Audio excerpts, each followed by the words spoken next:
Hey guys, welcome back to the channel.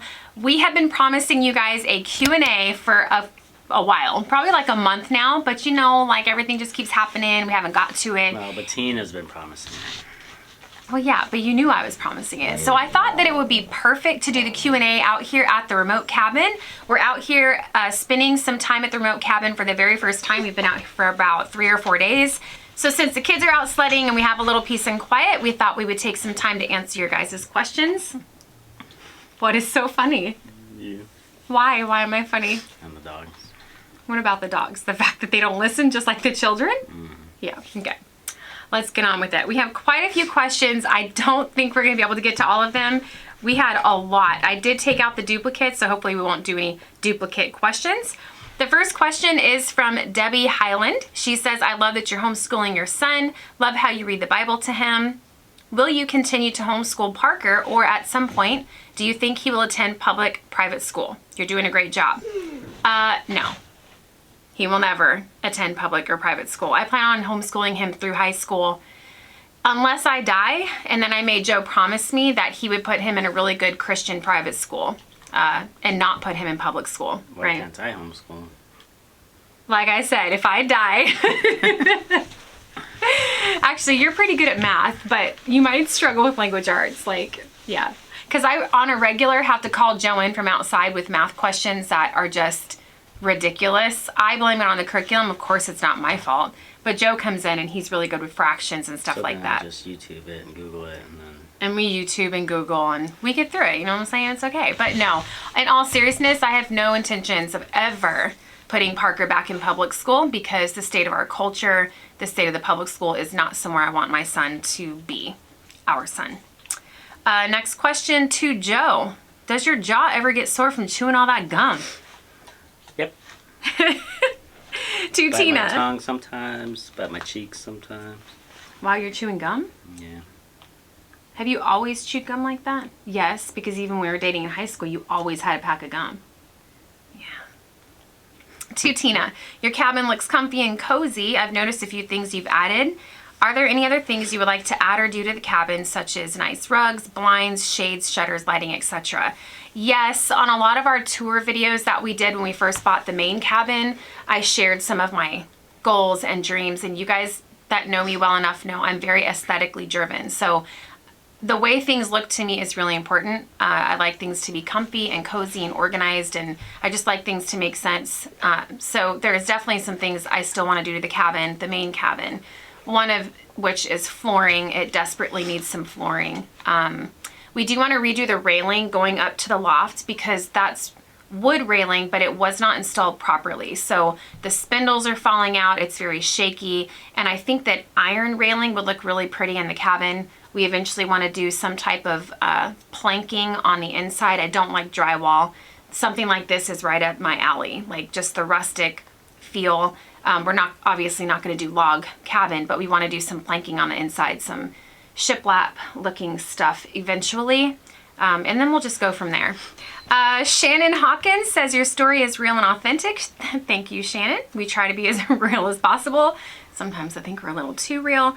And I appreciate how you all stick to your principles and values. I'm a single mom of 5 in Kentucky.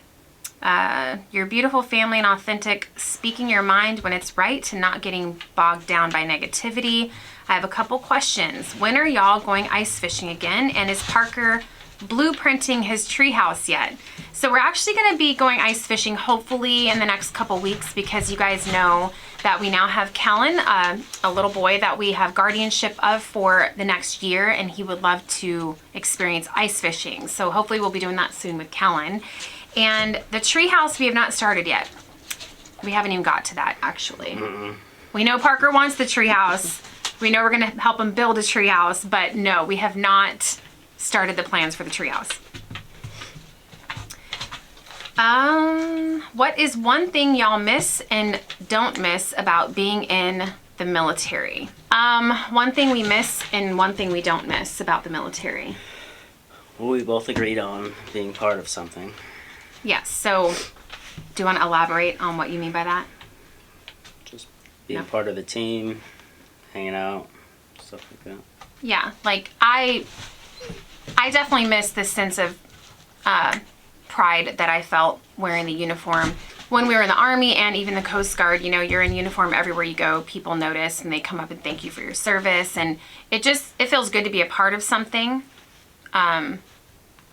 I think that you kind of feel like you did something with your life. You served your country. I think that's a big thing, and that part of it, I miss being a part of something. Made lots of great friends, lots of great experiences. If it wasn't for our time in the military, we would have never came to Alaska probably. That's what brought us here, and we fell in love with it. Yeah, we probably would have never came here. So one thing I don't miss about it, you want to go first? It's probably the same thing. Probably the leaders that were picked on in high school. Yep. And then they outranked you.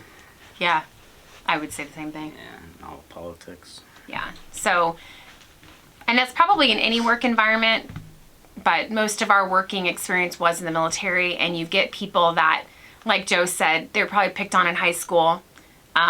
So then they're in the military, and then they outrank you, so then they have a big head, and they're on this power trip, and they just kind of get off on, you know, being rude and nasty for no reason. I had several leaders like that. And that's kind of in the end, because I did 10 years active duty and then decided to get out and stay home with the kids. My last unit in the Coast Guard pretty much did me in. I had crappy leadership all the way up to the top. And I had some good leaders, but at the end there it was bad. And it was just the point where I hated my job. I hated it. I hated going to work. I was depressed. I didn't want to get up and go every day. And you just got the ones that micromanage you and just treat you like you're 3 years old just because they can. So I definitely don't miss that. Like any civilian job, if you really wanted to, you could get up and quit and walk away. And being in the military, you can't. You're stuck, whether it's good or bad. I pray for y'all daily. Debbie Adams says, thank you, Debbie. We really appreciate the prayers.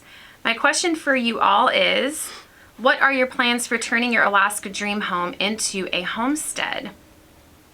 What are the upcoming plans, projects that you want to work on and look forward to? So we actually had a lot of questions about this, so I think we'll just kind of cover it in a nutshell. Obviously, the Alaska homestead, the main cabin, the only structure really there is the cabin itself. We do have a couple of sheds that we bought, but we need all the things to make it a homestead. We need a garage for Joe. We need a chicken coop, a greenhouse and a garden area. So I think that those are some of the main things that we want to do. And then we also want to do an addition on the cabin.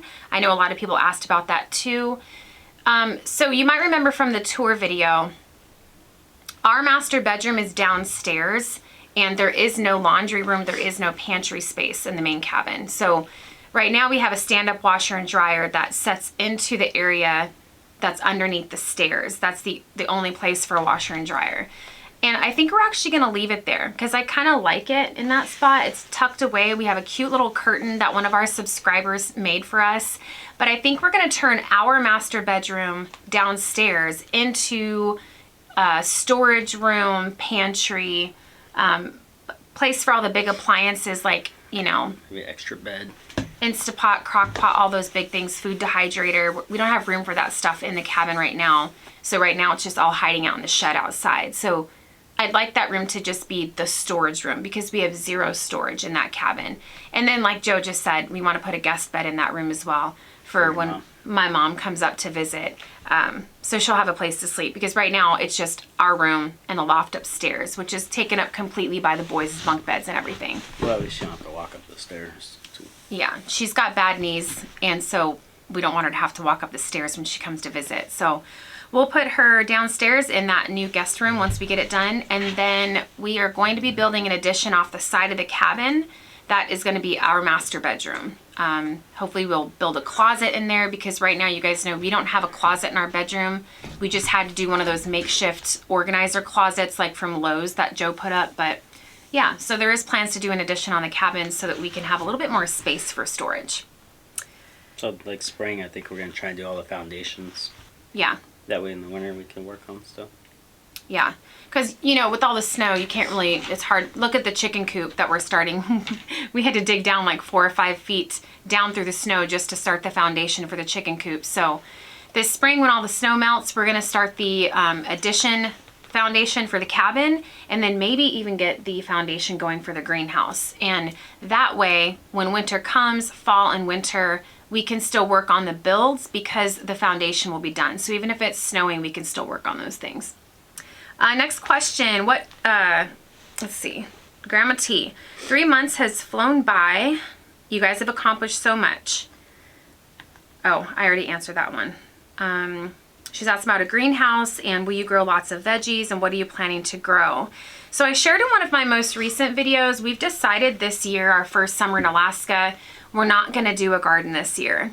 And I felt a big sense of relief when I told Joe, like, I was just in the shower one day and it just hit me. And I was like, I just don't want to do it this year. There's so much going on, and now we have Kellen. He's been added to our family. I'm homeschooling both of the boys. And I think with building the chicken coop and the addition on the cabin, now we have this remote cabin that we purchased. So I really want to spend the first summer having fun, like taking the boat out, going fishing, bringing the boys up here to camp at the remote cabin. I just don't want to be bogged down with the responsibility of a big garden. We do love to garden. I have tons of gardening videos on our YouTube channel. We love to can and preserve, but I think this year we're just going to hang out and enjoy Alaska. And maybe by next year the greenhouse will be built and we'll be able to garden the way that we want to. But we do plan on growing lots of veggies. One thing I have learned in my gardening years is that we're only growing veggies that we actually eat.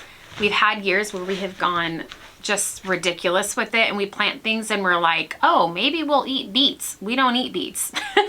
And then it's just like more work, more weeding, more everything for why. If it's not something that's a regular part of our diet, I'm not going to grow it because gardening is already very time consuming. Do either of you find yourselves having any issues with depression from all the darkness? No, I like to sleep anyway, so. Yeah.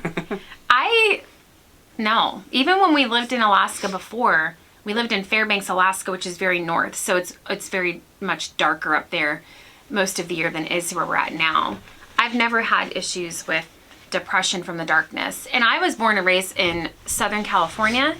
Joe was born and raised in Arizona. So we're definitely sunshine people. Like, don't get us wrong. Like, on the sunny days, we are just determined to get outside and get that vitamin D and get the sun on our face. You know, we grew up in climates like that, so we love the sunshine, but we don't feel depressed about the darkness here. We definitely take advantage of the sunshine and we get out in it when it's there.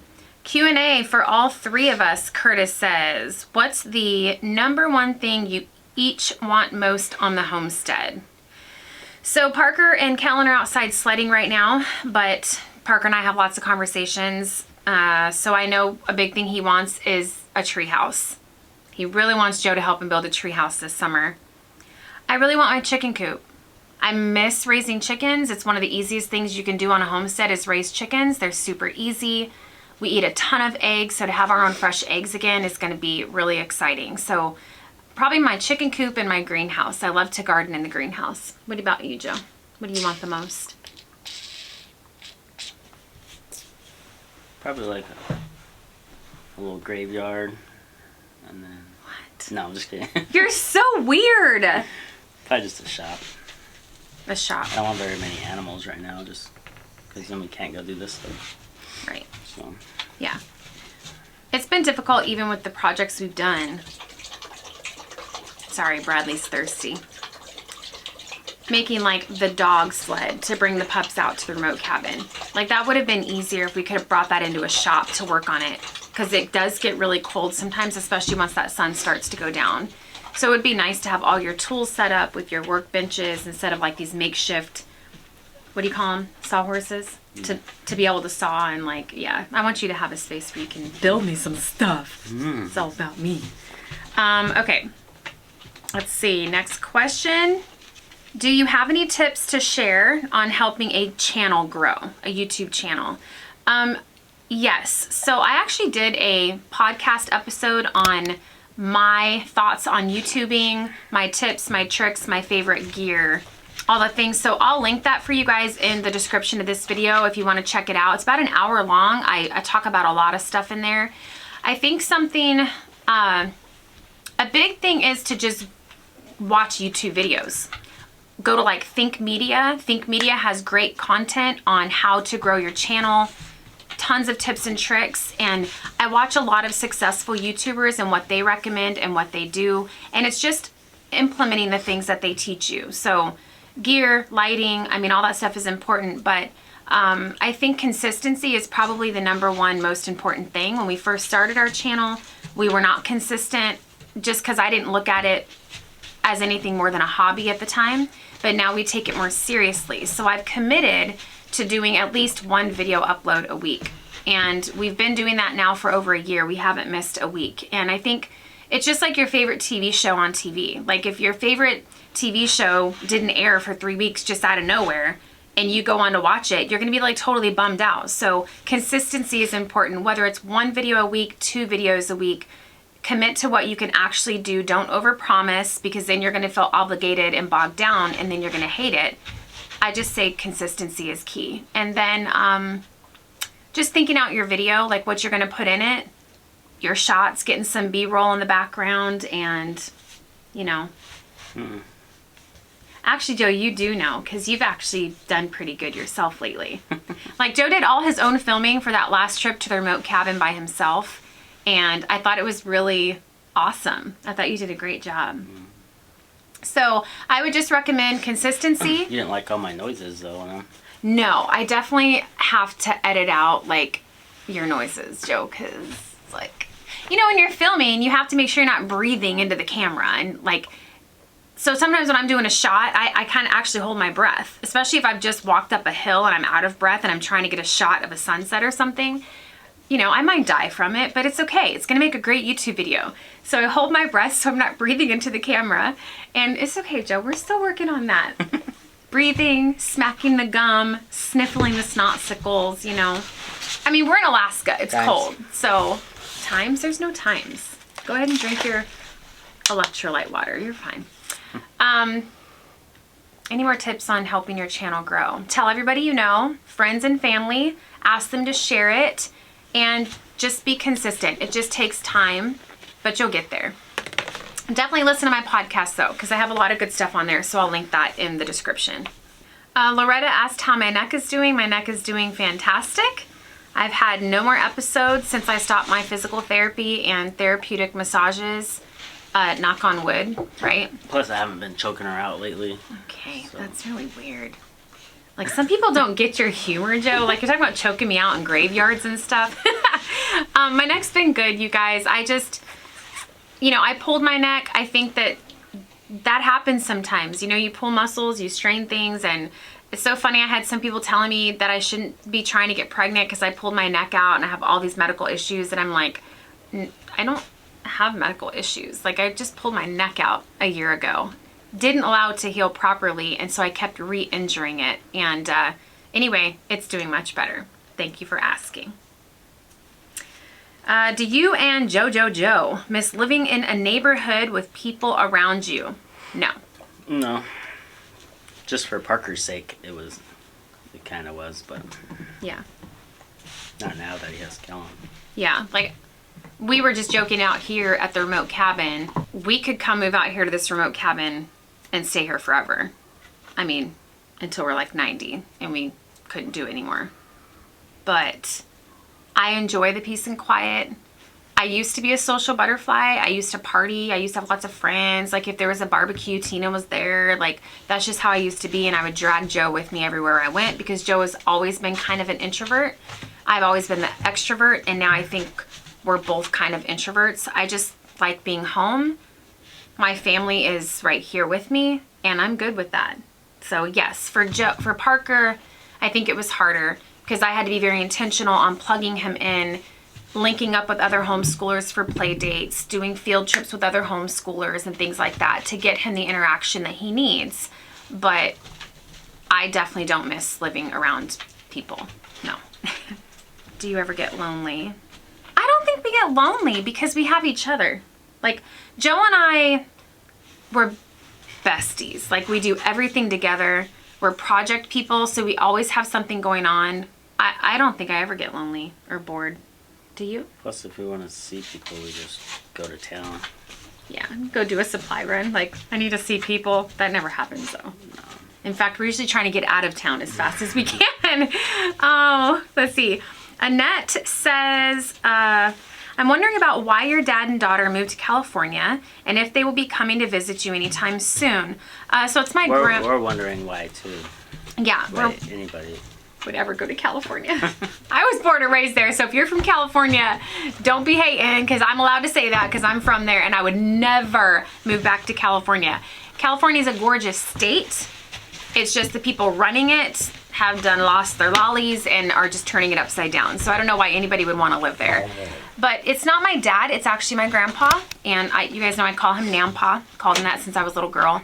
He lived there for over 50 years. Him and my Nana, they built a business there, and that was home to him. And he came to Virginia with us for like 5 or 6 years and didn't, I don't think Virginia was what he thought it was going to be as far as getting a job. He's still trying to work at 90 years old, and I think he thought he had some more opportunities in California with networking and the people that he already knew to try to get a job again, something to keep him busy. He's a lot like Joe. He's a tinker. He works with his hands. He's worked his whole life. And so to come to Virginia and not have a job was really hard on him. So his pursuit to find work took him back to California. And Lexi, she moved to California because her best friend from elementary school was in California. So she decided she wanted to spread her wings and move out, and that's what she did. I was devastated. She told us on a moment's notice that she was going to move to California, and she sure did save her money, drove across country in 4 days all by herself, and she's been in California ever since. So, now she misses her mommy and daddy. Now she misses mommy and daddy, and she is actually going to be moving here to Alaska with us with her boyfriend James. So that's kind of in the works. That's why I haven't really said anything yet, because it hasn't happened, and you guys know things can change, but they're looking for work up here, and we have already booked their ferry tickets. So in May they are supposed to be moving up here, and Lexi and James will be joining the Home Free Alaska adventures. So I'm really excited to have my baby back. Nick wants to know, Joe, what's your most favorite song of all time?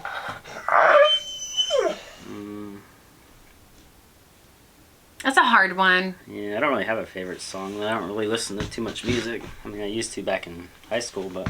Babe, you listen to music all the time. Not really. Yeah, huh? When was the last Every time I get in your truck, like if you're working in your garage that you don't have here, but you'll have soon, but you had in Virginia, you always have music going. Yeah, but I'm not really listening to it. It's just background noise. Okay, so what kind of music do you like? Tell them that. Listen to... I don't know, listen to all kinds. Like Offspring, Nirvana, and then I also like oldies stuff. Mm-hmm. So... He likes oldies. And you even like UB40. Yeah. We listen to lots of stuff, and it depends on what mood I'm in. Sometimes I'm feeling like a gangsta and I want to listen to rap. I grew up listening to old school country though, so I love country music. Sometimes I listen to my worship music. Yeah. You know, I don't really have a favorite song though. Okay. Just like a lot of stuff, I guess. Let's see, I don't know how to say that name. How do you get a good night's sleep when the sun is out all night? So just like the question about the depression with the darkness, the light doesn't bother us either. And up north in Fairbanks, Alaska, it was more light in the middle of the night in the summertime than it is here. And some people would put shades up on their windows, aluminum foil, because the light would keep them from sleeping. We never had that problem. We just have regular shades and just close them. And I don't know, I actually kind of like it when it's light outside. That's just me. I think I have a sleeping issue. Yeah, you definitely have a sleeping issue. Once I hit the pillow, I'm out until the next morning, no matter what's going on. Which is crazy because that's usually when I want to talk. Like, I want to like vomit my day on Joe. So when we get into bed, I'm like, oh my gosh, guess what happened in school today with Parker? Blah, blah, blah, blah. Next thing Did you you know. feel the earthquake last night? Next thing you know, he's twitching like 5 seconds after his head hits the pillow. But yeah, we don't have any issues with the light outside here in Alaska. We sleep really well. All right, so Shirley is asking if we will place an electric fence or anything for bear protection. I'm not sure if you mean around the whole property or just like the garden or chicken coop or what. The only place we'll probably have an electric fence is around the garden, and it's not even for the bears, it's really for the moose. The chances of us seeing bears on our property at the main cabin and even at the remote cabin are very likely, but we don't want to have a fence around the whole property. I mean, it's a 15-acre piece of property. We could fence in a smaller area around the cabin, but I just don't see us doing that. Besides, we like to see the wildlife. We have a lot of moose that come down to the pond area, and it's just really cool being able to see them through the living room windows and stuff. So we don't have any desire to keep those kinds of animals off the property. We're just very well protected with guns, and we don't go out without our guns, so I don't really feel like a need for that. We are going to need protection around the garden though, because the moose will tear up a garden for sure. As a retired paramedic, I'm always curious as to response times. Kathy is asking, how close is the nearest fire or EMS space? So we actually have a volunteer fire department that is It's about like 2 miles. Maybe? 2 miles from our cabin. So yeah, but I'll tell you guys, when I had my emergency situation with my UTI when we first got to Alaska, some of you might remember that video. I could not pee on my own. I had to get a catheter, and because my bladder was so full, I was in excruciating pain. I actually thought I was gonna die. It hurt so bad. Joe rushed me to the ER, and I honestly think that he probably got me to the ER, which is an hour away from our cabin, faster than the paramedics would have, because if I'm not mistaken, they still have to adhere to certain speed limits, right? They can't just go 120 miles an hour down the road. Yeah, they're only allowed to go so much over the speed limit. Yeah, so, and Joe pretty much did whatever he needed to do to get me to the ER super fast. So, but yeah, we do have a volunteer fire department that's super close. So if there was like a cut or something like that, we could always call them for help. And I think we are gonna subscribe to the, what's it called, Joe? The airlift. The medevac thing? Yeah, there's like a medevac service, flight medevac, that you can subscribe. It's only like 70 something bucks a year. And as long as your insurance covers like ambulatory transportation and airlift transportation. So if there's a life-threatening injury on the Homestead, we could call and they could actually fly in and take us. So Or same thing here. yeah, same, especially here at the remote cabin. Yeah. We need to get a sat phone. Yeah, we definitely need a cell phone. But yeah, so would love to hear more about the solar experience, things that are must-haves when moving up there, planning to move to the area in a few years. So our solar experience has been really good so far, I think. Especially this time of year. Like, it's not even summer yet. It's the batteries are fully charged every day. Yeah, we've had a ton of sunshine. And you guys know we were faced with the decision of bringing in power from the power company or going solar. And bringing power in from the power company was way expensive. And there wasn't even a cap on the quote that they gave us. They said that that could change. There's variables that could change the end price. And we just couldn't get on board with this undetermined amount of money to bring power out to the cabin. And for me personally, I didn't want to be attached to the grid. I wanted to be off grid. I know it's a little bit more work, because if we don't have sunshine, we do have to use the generator to charge the batteries. But I just liked being independent from the power source. So I feel like we kind of went with like a Mac Daddy solar package. Like we just, number one, we thought my grandpa was moving to Alaska with us. Originally, he was supposed to come with us, and then right before we moved, he changed his mind and decided he wanted to go back to California. So we had planned on building him a guest cabin right next to our cabin, and we were thinking we were gonna have to power both cabins. So I just knew this was gonna be our power source, so I didn't wanna get something too small and then regret that purchase later and have to keep buying more. We just kind of went all out right out of the gate to make sure that we had everything that we needed for power. So, but I'm happy with it. We haven't had, I mean, on an everyday basis, like you would never know that we were on solar and not city power. We use our lights, we do laundry. I mean, everything is powered by it, and we've had no issues. We had one small issue when we first moved in. The inverter needed an update, and we called the company. We have a warranty through them. They updated it on their end, and then we haven't had any issues since. So what are your thoughts, Joe? What do you think about solar now that we've been living on solar for like 4 months? Since you're kind of the one that takes care of everything. I like it in the sun? Spring, summertime. But winter kind of sucks because you can't use all the stuff you normally want to use, like electric heaters and your plug-in car heaters and chicken light heaters, all that kind of stuff. Yeah, because anything that produces heat sucks a lot of power. So, yeah. Summertime would be no issue, but you don't need all that stuff in the summer. Right. And we did have some generator drama. We've gone through a few generators already. But part of the problem is we need a generator house. We need a proper enclosure to house our generator, which is something else that we need to build. It needs a proper enclosure that's kind of insulated, that keeps it kind of warm, and we don't have that yet. So, but we'll get there. Oh, and the city power was at what, like 55 grand? That wasn't even the end of it. Yeah, the city power, they quoted us like $55,000, which is insane. But what was crazier is that it literally had in big capital letters that this was not the end quote, that variables could change that price. And I'm like, so going into it, we were looking at $55,000, not even knowing if that was the end game. Like if they were going to charge us more, and at the end it's like, oh, it's 15,000 more. Like we don't have an endless supply of money to just hop on board with that. Sure, whatever it's going to be, just charge it to the card. So we were like, well, at least we know what the solar would be. So we decided to go with the solar, and I'm really happy that we did. And just to add, because there's so many questions about the cabin, about making it bigger. So like I said, we do want to do an addition for a proper master bedroom for Joe and I, with a closet, and then use our current bedroom as a pantry storage room.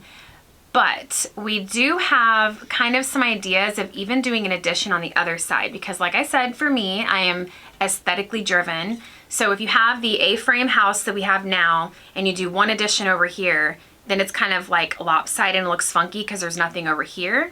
I'm sure that some of you ladies out there can visualize with me what I'm talking about. So I think we're even going to do an addition on the other side and maybe extend that dining room to make it bigger. In fact, I'll insert a picture here. Joe likes to put his thoughts out on paper. So we did like this little drawing of what we see for our main cabin in the future.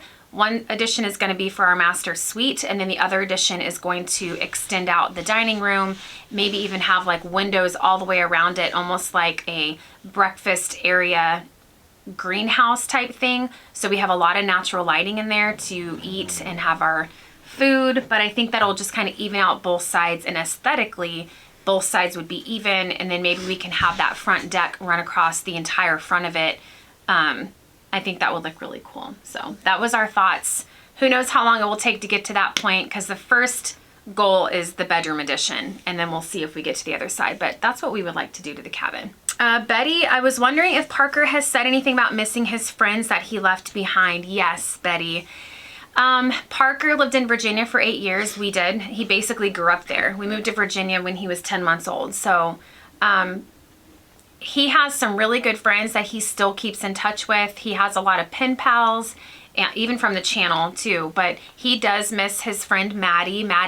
She was one of his very best friends. She lived down the street from us, from our 1 acre homestead, and they were just like two peas in a pod, like catching frogs, fishing in her little pond, riding bikes. They were really, really close friends, and she's just the sweetest girl. Just raised by a beautiful family. We miss her. Maddie, if you're listening, we miss you guys. But yes, Parker's mentioned missing his friends, a lot of his homeschool friends that would meet up for play dates, park days on Mondays. He does miss his friends. We're just trying to get him some new friends here. The good thing is about military kids, I mean, even Lexi, our daughter, she was used to moving every 3 or 4 years. So not that it's ideal, but you just learn to adapt to your new environment.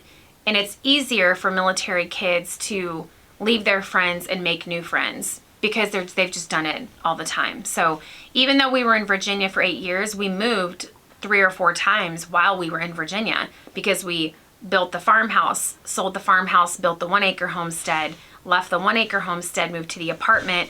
I mean, so Parker made friends in all those different areas and had to make new friends every time we moved. So both of our kids have been very adaptable with that, but he does miss his friends. You guys are so cute. Thank you. You shared that Joe is getting a vasectomy reversal a while back. Any update on how that journey's going? How can we pray for you guys? That's a really good question. So you can pray for us just by the Lord giving us clarification on what he wants for our family. Because right now, to be honest with you guys, we're in kind of a funky position.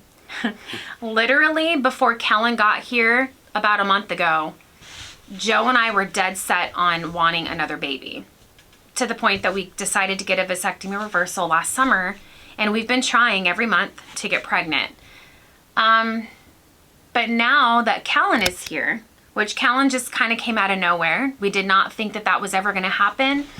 But now that we have Kellen, Parker has a companion, a brother. Joe and I are really just kind of trying to talk right now on what we want for the future, because I don't know what we want, actually. I don't know now that, Well, our main thing was just having a sibling for Parker. Yeah. But if eventually we could adopt Kellen, and we wouldn't need a baby. I would be satisfied with that. Yeah. And don't get me wrong, there's still a part of me that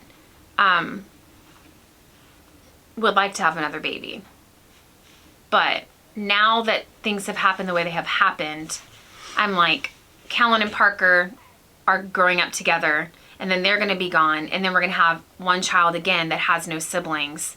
So it's just like all these thoughts that we're kind of thinking about. And I've had people say, like, oh, well, so Joe got a reversal for nothing. And it's like, the way I look at it is we just put Joe back together again. Like, in my honest opinion, now that we're older, we're more mature, I don't feel like we had any business getting the vasectomy to begin with, because we were in our young 30s. We did not consult the Lord about that decision.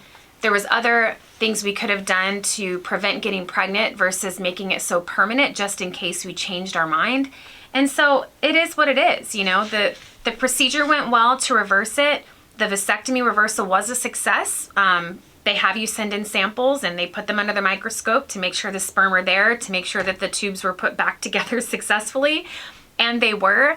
And so you guys know me. Like, my whole thought process on life is like, don't worry about the what ifs. Like, nobody wants to be at the end of your life and go, I wonder, like, what if I did this? Or what, I wish I could have done that. I never want to live my life like that. And at the time, we got the vasectomy reversal because that's what we wanted at the time. And I'm not sorry that we did it. Are you? Which one? The reversal? Yeah. No. I mean, there's only one negative thing about the reversal. If you're not trying to get pregnant. You don't have as much freedom there. You got to be a little creative. You know what I'm saying? Careful. But I don't regret it because we did it, and it is what it is. And so who knows? I don't know where we are with that right now with Kellen coming. It kind of changed the dynamic of the family.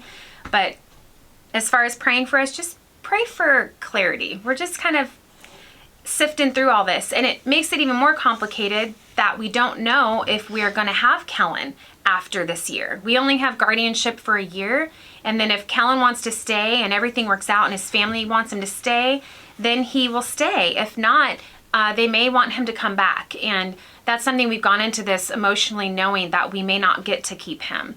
And so that makes it even harder. Like, if we only have him for a year, would I still want to try for another baby? I don't know. Hey guys, welcome back to the channel. Hey guys, welcome back to the channel. I don't sound like that. I don't sound like that. Are you done? There you go. Okay. Are you sure? Yeah. Okay, tell your dog to go lay down. Right. He's just like the kids when he thinks we're not paying attention. It's real life. Okay. Alright, stop. Okay. If I want to have a big belly, I just want.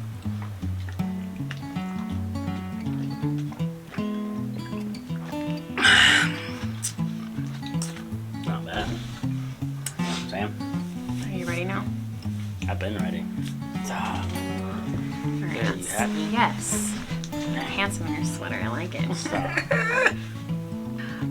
Okay, so did you want to get through this today or tomorrow? There you go. Okay.